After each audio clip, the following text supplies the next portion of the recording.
Hello tout le monde, un nouveau Poivre et Sel, rendez-vous du jeudi. Bonjour, bonsoir, peu importe où vous êtes, de quel côté de l'Atlantique et parlant d'Atlantique, écoutez, on va commencer tout de suite le live avec la très bonne nouvelle. Tadam! On Regardez les comme a, ils sont beaux. Sophie, on les a, ça y est. Une bonne nouvelle à célébrer à vos côtés puisque ça y est, après 10 ans de papier, de défis à rencontrer, de stress qu'on va parler aujourd'hui, Mmh nous sommes franco-canadiens. et oui, ça y est, ça a été un long parcours, comme tu dis, ça a pris 10 ans, mine de 10 ans. rien, pour, obtenir ça. Je pense que notre famille en peut plus, d'entendre, tout, notre parcours, d'immigration, et les mésaventures qu'on a eues, mais c'est fait. C'est une très bonne chose de faite, donc on voulait le partager avec vous. Exactement, donc bienvenue dans notre épisode Poivre et sel. Sophie Joris, vos hôtes. Salut Sylvina qui est avec nous, Ivana aussi. Aujourd'hui, on va parler de pourquoi le stress et pourquoi en fait fuir le stress ou chercher à l'éliminer est un mensonge. Yes, exactement. Hello Zélia, salut Noël. Bonjour et bravo, merci, très apprécié. D'ailleurs, on nous a beaucoup demandé, en fait, on nous pose très souvent la question, mais pourquoi, vous avez, quitté la France pour venir, vivre, au Canada? Pourquoi on quitte un pays, en fait? Et Oui. on a vu qu'il y a souvent une raison quand même pourquoi les gens partent. C'est parce qu'ils ont soit, une quête de nouveautés, de nouvelles opportunités, de découverte de soi, ou parce qu'on croit que l'herbe est plus verte, ailleurs. C'est faux. Mais pour nous, en fait, on a réalisé avec le temps qu'en fait, c on parfois on part, non pas pour chercher quelque chose, mais pour fuir quelque chose. Donc nous, sans rentrer vraiment dans des grands détails parce que c'est pas le sujet aujourd'hui, mais nous, notre contexte en France, c'était pas le meilleur. Bon, on avait 20 ans à l'époque quand on est partis. On vivait encore chez nos parents dans des environnements, plutôt toxiques. Donc c'est les gens nous posent beaucoup la question, puis dépendant qui nous posent la question, on va pas expliquer toute notre vie, mais on vous le partage avec vous parce que, parfois on part pour, fuir quelque chose. Donc tout ça pour dire que savoir pourquoi on agit, c'est exactement aussi ce qui te permet de résoudre n'importe quel problème. Parce que quand tu connais la cause de tes enjeux, la vraie raison, bah, après tu peux facilement le résoudre. Donc c'est pour ça qu'on Tout voulait vous partager ça. La petite histoire, c'était ça. En tout cas aussi, bienvenue à toutes celles qui nous ont rejoints sur le groupe. Très heureux de vous rejoindre et comme tu as dit Joris aujourd'hui, bah, on parle de stress, de notre cortisol et pourquoi, chercher à l'éliminer, c'est un énorme mensonge. Tout à fait. Nous aurons-on est-ce qu'on nous a menti? Peut-être. Alors pourquoi on vous parle de ce sujet aujourd'hui? Salut Carole qui est avec nous, Jessica, Sandrine, hello, hello tout le monde, Sophie également. Parce que si tu as vu sur les dernières années, derniers mois, que tu as vu que ton corps prenait une direction qui est pas celle que tu souhaites, que tu vois que le corps commence à stocker de plus en plus de graisse, principalement au niveau du nombril, autour du ventre, abdominal, que tu sens que ton énergie, elle fait en dents de scie ou qu'elle répond plus au cours de ta journée, peu importe comment tu dors la nuit. Tu as plusieurs signes d'irritabilité, j'ai envie de dire de saute d'humeur, de visage plus gonflé, les épaules tendues. Eh bien, tout Ouais. ça sont des signes d'un corps qui est en train d'activer tranquillement le mode survie et que donc des hormones de stress, comme le cortisol, peut Mmh mh. être dérégulé chez toi. Et si tu veux Mmh. vraiment transformer ton bien-être, en fait, j'ai envie de dire en profondeur, eh bien, il suffit pas de tirer dans le tas, il suffit pas d'appliquer des stratégies au hasard. Ce qui va faire la différence pour toi, c'est la compréhension de ton propre stress et donc de ton cortisol. Et c'est là qu'on va parler ensemble aujourd'hui avec Sophie, parce que le cortisol, c'est pas le grand méchant loup non plus. On en Non, a besoin, il faut le comprendre. c'est ça. C'est exactement ça et justement, on va vous donner un exemple pour comprendre ça. À travers cet exemple, vous allez voir, vous allez peut-être découvrir aussi autre chose et on veut prendre l'exemple du cholestérol. Grand débat, grand sujet. Le cholestérol, pendant des années, on nous et encore aujourd'hui, on nous répète que c'est mauvais. Il faut l'éliminer. C'est pas bon pour la santé.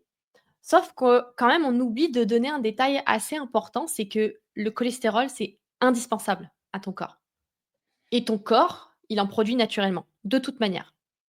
Donc pourquoi on vous partage ça? C'est que par exemple, tes hormones sexuelles sont fabriquées à partir du cholestérol. Très bon point. Donc je vous explique même pas pour une femme à quel point c'est important. Donc toutes les personnes qui sont, par exemple, sous statine pour éliminer justement le cholestérol, bah, on voit qu'elles ont beaucoup plus de problèmes de libido, par exemple, des déséquilibres hormonaux. Donc, pour vous donner un exemple, le problème, c'est pas d'avoir du cholestérol, mais pourquoi il est déséquilibré et c'est exactement pareil avec le cortisol, ton stress. Si tu crois que le cortisol, justement, il est l'ennemi et que la solution, c'est de l'éliminer, bah, on fait exactement la même erreur avec le cholestérol, l'exemple qu'on vous a donné. Et voilà, en fait, c'est un très bon exemple que tu partages. On salue Caroline qui nous rejoint, bah, qui est aussi dans le milieu de la santé, donc tu sais aussi bien que nous que tout ça justement. Le vrai problème n'est pas que le cortisol, que le stress soit là, mais le Mmh. problème c'est plutôt qu'il soit mal régulé, qu'il soit trop activé en continu ou même qu'il devienne absent à Ouais. cause d'un épuisement, par exemple. Et la clé qu'on va découvrir aujourd'hui, c'est pas de lutter contre ton stress. La clé, c'est d'apprendre comment ton corps fonctionne pour l'accompagner intelligemment dans les défis que la vie t'envoie. Et si tu comprends ça, eh bien, tu vas savoir quoi mettre exactement en place pour toi te sentir bien. Mmh. Et on peut voir, Sophie, on va donner notre exemple, pour comprendre votre stress, c'est que le stress et donc le cortisol, c'est un peu comme un feu de camp. Mmh. Bon, on n'est pas les meilleurs campeurs avec Sophie, je suis pas j'aime pas trop ça, faire le camping, mais on est d'accord que si tu comprends comment fonctionne un feu, tu sais quand l'entretenir, tu sais quand ajouter du bois, tu sais quand souffler doucement dessus, sur les braises pour le faire repartir ou quand il est temps de le laisser s'éteindre naturellement, et ben, tu sais comment agir, tu sais faire quelque chose de lui. Mais par contre, si tu comprends pas comment fonctionne ce feu de camp, bah, tu risques de faire n'importe quoi. Tu risques d'étouffer les flammes beaucoup trop tôt, donc là, comme un manque d'énergie, soit tu risques de mettre de trop de combustible et déclencher à ce moment-là, bon, bah, un incendie.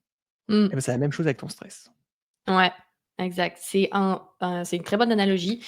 C'est un très bon exemple, même si effectivement nous ne sommes pas les pros du camping, mais c'est pas le sujet. Mais c'est un bon exemple parce que, par exemple, vous pouvez voir, l'ashwagandha, c'est merveilleux, donc tu peux en prendre pour soutenir ton corps si tu veux, mais si en parallèle, bah, tu vis dans un environnement toxique, tu as pas de stratégie pour calmer ton système nerveux, tu accumules des beaucoup de tensions. On parlait plutôt, hein, de des épaules sans arrêt tendues, mais que tu relâches jamais la pression. Ben, ça, c'est littéralement comme, je reprends ton feu, Joris, là, mais c'est jeter un verre d'eau sur un feu de forêt, là, et espérer qu'il s'éteigne. Et voilà. Et ce qu'on voit aujourd'hui, dites-nous ça vous parle déjà, l'histoire du feu là? Est-ce que c'est clair jusque-là? Parce que ce ce qu'il faut comprendre, c'est comprendre comment ton stress fonctionne, comment ton système nerveux fonctionne. Et ensuite, c'est d'appliquer des bonnes stratégies au bon moment Mmh, pour éviter que le tout s'emballe. On va exact. t'aider à faire ça. Aujourd'hui, on va t'apporter des prises de conscience, des pistes de solutions pour t'aider à avancer et y voir plus clair. Mettez juste un pouce dans les commentaires. Je vois Mettez du Émilie qui est feu, avec nous, yes, le signe Y. mettez du feu, justement. Dites-nous comment ça vous parle, cette histoire de feu de camp, de cortisol, de cholestérol qu'on a parlé un petit peu plus tôt. Mmh. Exact. Donc la première chose qu'on veut faire, en fait, avec vous, ce qu'on veut vous apporter, c'est on veut vous aider à savoir, OK, tu qui face au stress, déjà? Mmh. Première chose, il y a 2 types de personnes qu'on a observées quand elles font face au stress. Écrivez justement, on va faire un ou 2 là, tout simplement. Écrivez un ou 2 dans les commentaires, vous allez nous dire dans quoi vous vous reconnaissez. La première Le premier type de personne, en fait, qu'on va reconnaître face au stress, c'est celles qui veulent juste couper la douleur. Donc ces types de personnes, en fait, on va plus voir des personnes qui cherchent un peu des solutions plus rapides pour calmer les signes qu'elles voient. Donc avec des compléments alimentaires, des distractions, la cigarette, ça peut en faire partie, les vacances, mine de rien, c'est ce qui permet de couper, La heu, télévision, la les séries télévision, ça en fait Netflix. partie. Mais par contre, on vient jamais rien changer en profondeur. Donc, chez ces personnes, on voit très souvent qu'elles reviennent toujours au même point. Ça, c'est le premier profil. À Le l'inverse, on peut deuxième parler du profil, deuxième profil, deuxième qu'on peut venir, explorer, c'est plutôt celles qui vont travailler en profondeur, qui vont renforcer leur corps et ouais. leur esprit. Mmh. Et en fait, dans ce cas-là, c'est celles qui vont comprendre que le stress déjà fait partie de la vie et que la solution n'est pas de le fuir à tout prix, de partir sur une île déserte, mais c'est comment apprendre à mieux y répondre en tant qu'humain. Mmh. Et résultat, celles qui vont dans cette voie-là, elles vont développer, petit à petit, une vraie force intérieure, j'ai envie de dire une calmitude intérieure face aux défis de la vie. C'est pour ça qu'on partage qu'il y a 2 types de personnes lorsqu'on fait face à un stress. C'est soit on va rester coincé pour essayer de couper la douleur, Mmh. oublier, essayer de calmer une anxiété rapide, ou on essaye de développer un renforcement intérieur. Et c'est ça qu'il faut se poser comme question actuellement. Toi, quand on parle de stress, où est-ce que tu te situes, par rapport à ce qu'on partage? Est-ce qu'on cherche juste à masquer un stress? Comme avant on apprenait à ne pas dire ses émotions, il fallait les camoufler, il fallait les mettre sur le tapis? Ou est-ce que tu veux apprendre à te transformer face aux défis de la vie en puissance, en renaissance? Mmh. 100. 2 Noël, 1 avant et aujourd'hui, 1-2 exact. Mais c'est Mmh. puis souvent aussi on voit qu'on aimerait faire le 2 parce qu'il fait énormément de sens aussi. Quand on vous parle de ça, c'est juste logique aussi de s'y prendre comme ça. Mais on a tendance à se diriger souvent vers le 1 parce que forcément, qui n'est pas attiré pour aller chercher quelque chose qui va tout de suite calmer la douleur qu'on peut ressentir? Donc on le comprend 100. Sophie 1, Sandrine 1, Zélia 2, 1, je suis à 1 au quotidien et dans l'urgence. Exactement, ça crée un peu ce sentiment, Oui, cette et notion mais le d'urgence. 1, il y a tellement de choses aujourd'hui, en 2025 qui peut réconforter. Je parle, Sophie, de cigarettes, d'alcool, de boissons sucrées, de gâteaux, tout ça, Ouais, c'est pour calmer un stress. Mais on a accès de partout. On peut ouvrir un frigo, un placard, on y a accès. Donc forcément, le 1, on peut en être conscient. Déjà, si vous en êtes consciente et comme tu dis, ouais, Caroline, je tends vers le 2, parfait. C'est ça qu'il faudrait travailler. Et si tu es sur ce groupe aussi, tu nous as rejoint sur le groupe Oser se prioriser, c'est que tu es dans cette direction-là. C'est qu'on veut exact. changer, comme on dit. Donc là, aujourd'hui, ce qu'on va faire, c'est qu'on va t'apporter 2 axes pour t'aider à avec ce stress, justement, et comment faire pour retrouver plus de sérénité. So, Yes. let's Alors, go! let's go. Premier axe, OK, tu tu ne peux pas supprimer ce stress. Par contre, tu veux entraîner ton cerveau à mieux l'interpréter. Ça, c'est le premier axe qu'on va aller un petit peu explorer rapidement ensemble. Donc encore une fois, si on pense que le stress, c'est l'ennemi, on est tombé dans le plus grand mensonge aujourd'hui. Surtout qu'on parle beaucoup du cortisol, on parle beaucoup du stress. C'est pour ça qu'on veut intervenir là-dedans parce que c'est une nuance qui est vraiment importante. C'est pas un problème à résoudre, le stress, c'est un mécanisme à comprendre et à maîtriser. Parce que, comme tu dis, c'est un mécanisme, il y a des choses innées. Ton cerveau, il a qu'un seul objectif. Déjà, plus vous comprenez votre corps, vos émotions, vous allez surtout comprendre que, bah, notre cerveau, il a qu'un seul objectif, c'est de nous garder en sécurité. C'est pas de te rendre heureuse. Mmh. La première chose, c'est de nous garder en sécurité et le vrai problème, bah, c'est quand tu restes bloqué dans cette boucle de stress, sans savoir en sortir. Et comme tu disais, la clé, c'est pas de supprimer le stress, c'est comment de reprogrammer, en fait, ton cerveau. Parce Exact. que si tu comprends comment ton cerveau fonctionne, tu peux reprendre le contrôle, Mmh. au lieu de subir. C'est ça. Parce que tous ici là, notre cerveau, il est obsédé par le stress. Mmh. Notre cerveau, il traite 5 fois plus rapidement les informations négatives que les positives. Il se souvient, 3 fois moins des expériences stressantes que des moments heureux qu'on a pu avoir. Bon point. Donc, petit exemple pour imager ça, si vous vous demandez pourquoi votre conjoint, vos parents gardent toujours BFM ou TVA Nouvelles en boucle, en fond, avec des infos négatives en permanence toute la journée, bah, c'est parce que ces chaînes-là, elles ont compris le fonctionnement du cerveau et que les gens écoutent plus quelque chose de négatif que positif. Si vous vous posez la question. C'est un très bon et pourquoi, en fait? N Nos ancêtres, ils devaient pas se rappeler où est-ce qu'ils avaient vu une jolie fleur pour y retourner, ils devaient surtout se rappeler où est-ce qu'ils avaient croisé un prédateur et que leur vie était en danger. Ouais. Et si vous élucidez pas votre cerveau, vos émotions et votre stress, bah, comme tu l'as partagé, il y a d'autres, comme des chaînes télé, ont très bien compris l'utiliser pour comment l'utiliser contre vous. Et Mmh. aujourd'hui, un cerveau non entraîné face au stress va toujours voir, 9 choses positives dans une journée, mais ton cerveau va se focaliser sur la seule chose négative.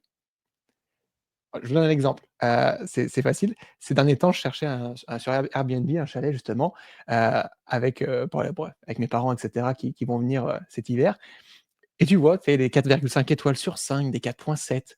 Mais si tu vas constamment chercher le commentaire négatif. Oh, c'est écrit: «Ah, l'ouverture était à 15 heures, mais finalement c'était 15h30, c'est n'importe quoi». Ah, tu vois? Je me disais Ah, c'est bien qu'il y bon. avait quelque chose. Et ça, on le retrouve dans plein d'autres aspects du quotidien aussi, que Mmh. ton cerveau t'amène toujours, bah, pas l'endroit que tu veux, et plus dans des choses défavorables pour toi. Ouais, exact. Dites-nous dans les commentaires qui c'est qui fait ça? Qui c'est qui va regarder les commentaires négatifs à chaque fois, même quand il y a 5 étoiles sur 5. On a tous fait ça à un moment donné, puis je trouve ça intéressant ce que tu dis parce que ça marche aussi quand, par exemple, tu vas avoir un moment de calme, par exemple, pour te poser, et lire un livre, mais Ouais. ton cerveau, il trouve toujours un truc à faire. Il va, anticiper la réunion que tu vas avoir demain, il va avoir peur de la réaction que ta collègue, elle pourrait avoir. Donc c'est le même mécanisme. Ton cerveau est accro à ce stress-là. Donc ce que tu dois faire, là, ce qu'on partage déjà, c'est comment apprendre à ne pas le déclencher, à ne pas déclencher pour rien ton système nerveux. Ouais. Tu les tu sais, tu reconnais après qu'est-ce qui t'amène dans des émotions ou autres. Bah, identifie pour ne pas les déclencher et ensuite tu peux entraîner ton corps à sortir du mode alerte plus rapidement. On peut pas Yes. toujours contrôler ce qui nous arrive et chercher à tout contrôler va te juste te drainer plus d'énergie. Mais tu peux entraîner ton corps et ton esprit à mieux y répondre. Et c'est là qu'on va vous emmener aujourd'hui sur un deuxième axe hyper important qu'on voulait vous partager avec vous, un concept clé qui s'appelle la résilience biologique. Qu'est-ce que c'est, Sophie? La résilience biologique, on adore ça. La résilience biologique, en fait, c'est au lieu de fuir le stress, c'est un petit peu ce qu'on parlait au départ, au lieu de le fuir, ce stress-là, on va entraîner notre corps à mieux le gérer. Donc, autrement dit, c'est d'augmenter notre capacité de récupération. Parce que plus ton corps il s'est bien récupéré, plus il va gérer le stress efficacement. Ce qu'on appelle la résilience biologique. Et la vraie différence, on va dire, entre celles qui se laissent écraser par le stress et celles qui vont développer des réflexes, qui vont avancer malgré lui, c'est leur capacité de récupération et de Ouais. désactivation d'un système nerveux sympathique. Mmh.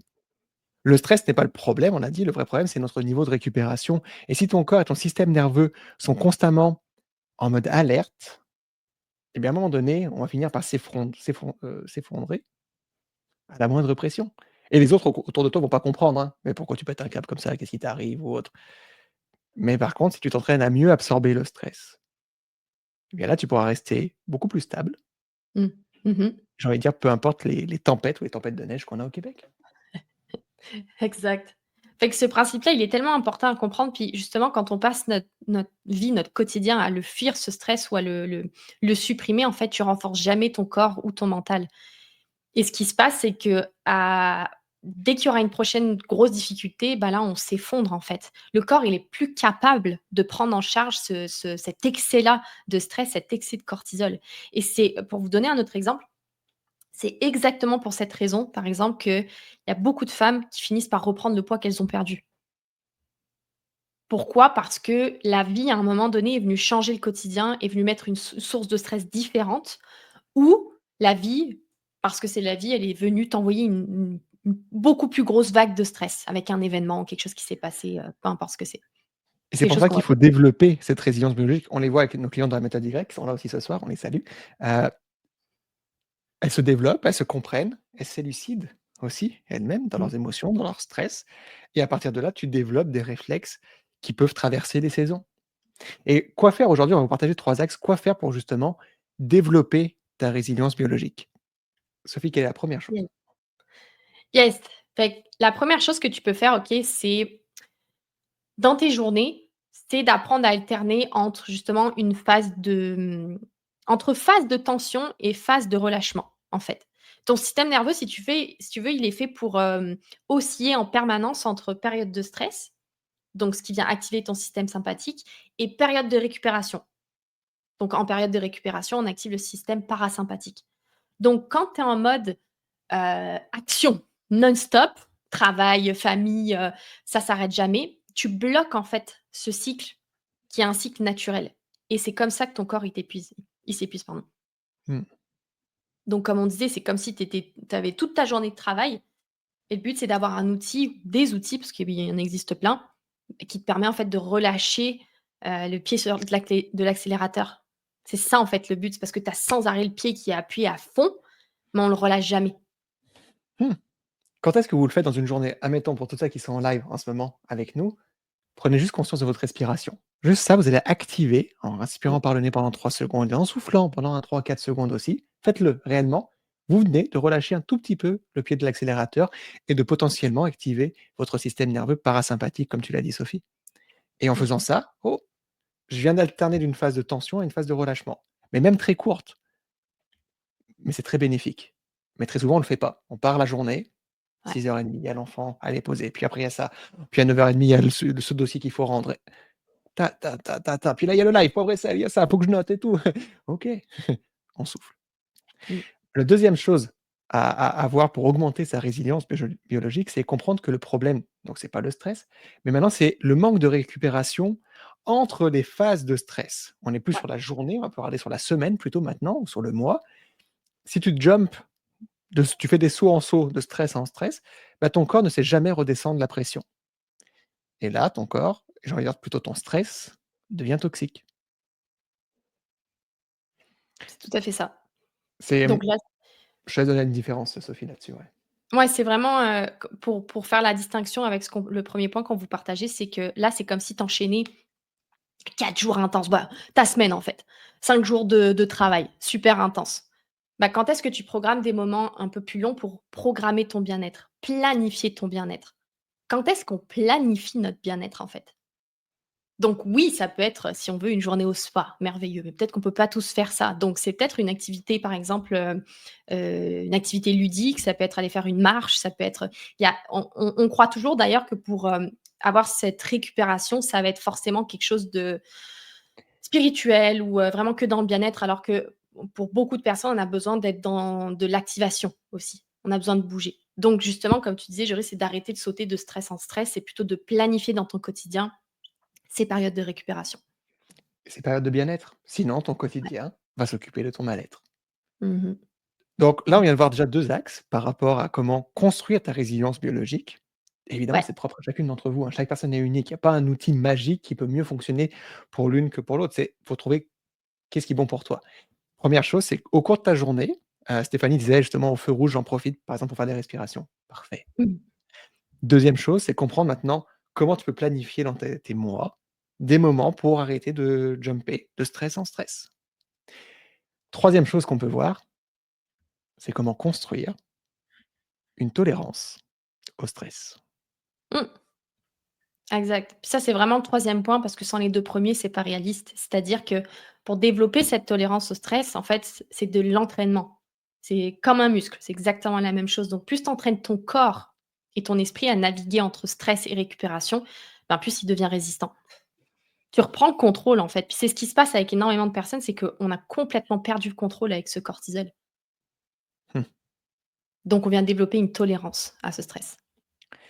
Dites-nous dans les commentaires, là, en ce moment, on a parlé de résilience biologique, on a vu 3 points. On a parlé de créer une tolérance au stress, s'entraîner à vivre des situations. On parlait de planifier son bien-être dans les semaines, dans les mois et on parle d'alterner dans ces journées entre phase de tension, phase de relâchement.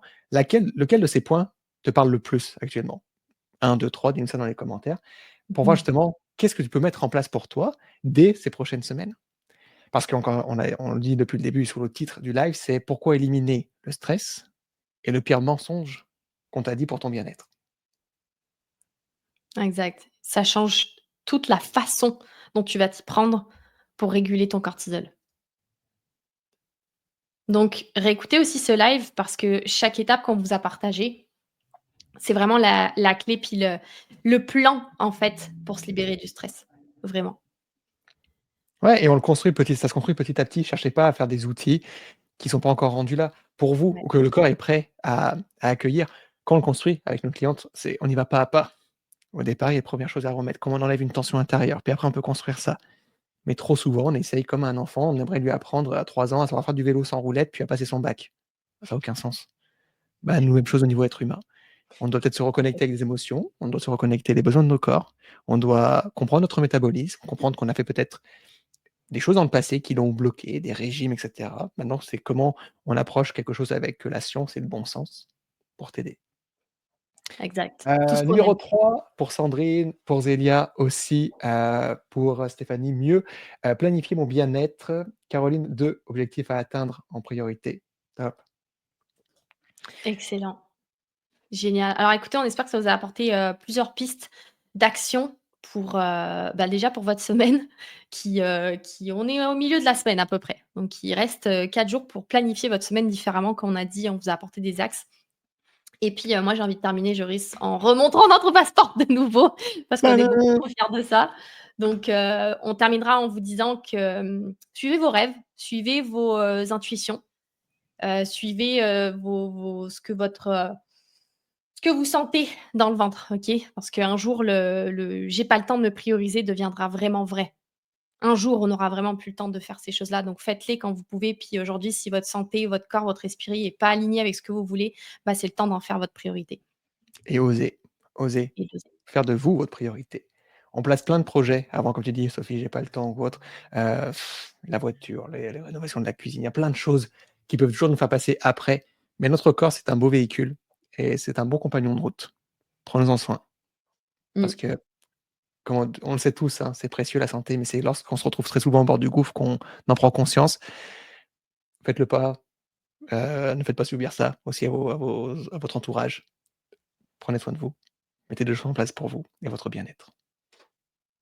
Très bien dit. Merci tout le monde.